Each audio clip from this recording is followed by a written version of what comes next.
How to mark all emails as read on Gmail. Hey everyone, welcome back to the channel. In today's video I'll guide you on how you can mark all emails as read on Gmail, so make sure to watch the video till the end. In order to mark all emails as read on your Gmail, all you have to do is simply, first of all, go ahead and then make sure to launch your browser and go to gmail.com. and by default, let's say you have a lot of unread mails over here.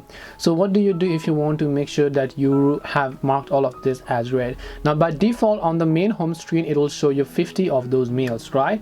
If you want to select all 50, just make sure to select this little icon over here, and all the 50 mails on the first page will get selected, where you can just click on this three dots option and select this option known as mark as read. When you do this, all the emails over here will be marked as read. Now you can only do 50 at a time, so you can say this is 1 out of 50. So all I have to do is, now if I want to go to the next page, I can do that, and then I can just go move on to the next page and so on as well. Then I'll be able to select all the mails, click the three dots, select mark as read, and so on.